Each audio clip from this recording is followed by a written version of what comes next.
HMPV વાયરસની entry થઈ ગઈ ઇન્ડિયામાં. કર્ણાટકમાં કેસ છે, અમદાવાદમાં કેસ આવ્યો. એટલે જે તે ઇન્વેસ્ટરોનું આજે સેન્ટિમેન્ટ ખોરવાઈ ગયું, એક જાતની ચિંતા ઊભી થઈ. એમાં જ છે તે આજે માર્કેટ અચાનક જ ડાઉન જતું ગયું ને એક રીતે વધારે પડતું જ ઘટી ગયું. એક રિપોર્ટ છે કે ઇન્વેસ્ટરોના આજે 9.5 લાખ કરોડનું ધોવાણ થઈ ગયું અને જે વોલેટિલિટી ઇન્ડેક્સ હતું એ એક જ દિવસમાં 15.18% વધ્યું છે. હવે આ છે તે એક દિવસમાં આટલો બધો વધારો 5મી ઓગસ્ટ પછી પહેલી વાર થયો છે અને 15.65ના લેવલે પહોંચી ગયું છે વોલેટિલિટી ઇન્ડેક્સ. એટલે આ પણ છે તે 22 નવેમ્બર પછી સૌથી ઊંચું સ્તર છે. એ ચિંતાની વાત છે. હવે વાયરસ વિશે આપણે અત્યારે કંઈ ચર્ચા નથી કરવી, કારણ કે આનું કેવું રૂપ લે છે, કેટલી ઇમ્પેક્ટ પાડે છે, આ હજી થોડા દિવસ આપણે જોશું પછી આઈડિયા આવશે. હવે માર્કેટ ઉપર તો શેર માર્કેટ ઉપર તો આની પ્રતિકૂળ અસર પડી, પણ તો પણ હજી IPO માર્કેટમાં એવું કંઈ છે નહીં. ઉલટાના બધા ગ્રે માર્કેટ પ્રીમિયમ આજે વધ્યા છે. સબસ્ક્રિપ્શન પણ બધા સારા એવા થયા. એટલે IPO માર્કેટ તો હજી સારું જ છે.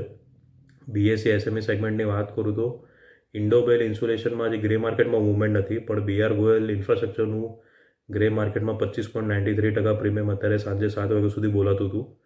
પરમેશ્વર મેટલ, આનું છેલ્લો દિવસ હતો સબસ્ક્રિપ્શનનો, 607 ગણો ભરાયો. એટલે તમે ભર્યા હોય તો હોપ નહીં રાખતા, અને જો લાગે તો તમારા નસીબ બહુ સારા છે. ગ્રે માર્કેટમાં એનું એન્ડિંગ 65%એ પહોંચ્યું. ડેવિન્સન્સનું પણ છેલ્લા દિવસે સબસ્ક્રિપ્શન 120 ગણું ભરાઈ ગયું. ગ્રે માર્કેટમાં છેલ્લે 9% હતું પ્રીમિયમ. અને ફેબટેક ટેકનોલોજીસ ક્લાસરૂમ, આનો બીજો દિવસ હતો સબસ્ક્રિપ્શનનો, 2 દિવસમાં ટોટલ 170.85 ગણો ભરાઈ ગયો છે. હવે કાલે છેલ્લો દિવસ છે અને અત્યારે આનું ગ્રે માર્કેટમાં 94% પ્રીમિયમ ચાલી રહ્યું છે.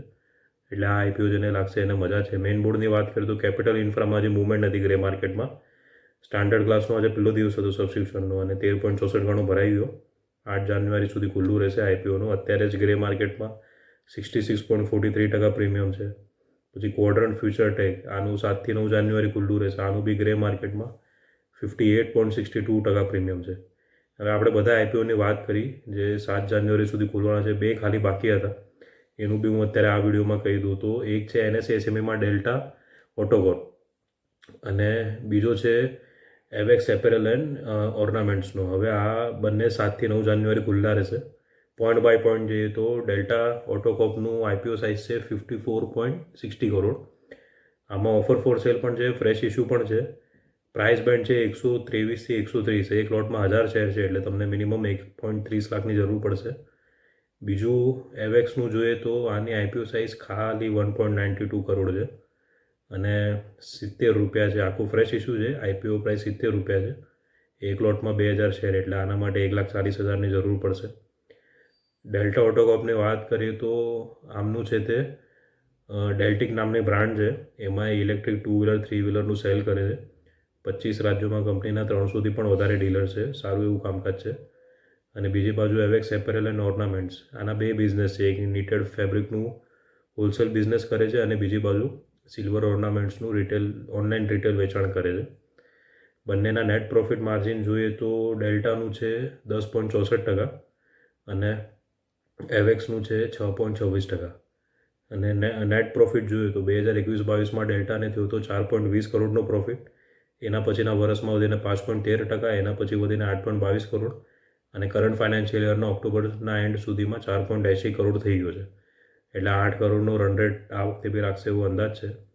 અને બીજી બાજુ એવેક્સ એપેરલનું જોઈએ તો 2021-22માં ખાલી 1 લાખનો નેટ પ્રોફિટ હતો, 1.01 લાખ. 22-23માં અચાનક વધીને થઈ ગયું 69.44 લાખ. 23-24માં વધીને થઈ ગયું 1.38 કરોડ અને કરંટ ફાઇનાન્શિયલ યર એટલે એપ્રિલથી સપ્ટેમ્બર એન્ડ સુધીમાં કંપનીને 90.61 લાખનું પ્રોફિટ થયું છે. એટલે આમનો પ્રોફિટ ગ્રોથ સારો છે. હવે ડેલ્ટા ઓટોકોર્પ શું કરશે, એમની પાસે જે પૈસા આવશે એનાથી ઇલેક્ટ્રિક 3 વ્હીલર ફેબ્રિકેશન પ્લાન્ટ અને પેઇન્ટિંગ પ્લાન્ટ ઊભો કરશે અને અન્ય મૂડી ખર્ચ માટે કરશે. એવેક્સે કાંઈ ખાસ જાહેરાત નથી કરી, એવું જ કીધું છે કે કોર્પોરેટ કારણો અને મૂડી ખર્ચ માટે કરશું. એટલે IPOના પૈસાનો આમ જોઈએ તો યોગ્ય ઉપયોગ ડેલ્ટા ઓટોકોર્પ જ કરશે. અને EVને શું છે, સરકારી સપોર્ટ બી છે EV વ્હીકલને, થોડો ટ્રેન્ડ વધી બી રહ્યો છે. એટલે ડેલ્ટા ઓટોકોર્પના આમ ફંડામેન્ટલ સારા છે, લોંગ ટર્મ માટે બી સારું કહેવાય. એટલે જ છે તે આનું ગ્રે માર્કેટમાં 65% પ્રીમિયમ બોલાવી રહ્યું છે, એટલે ઘણું સારું કહેવાય.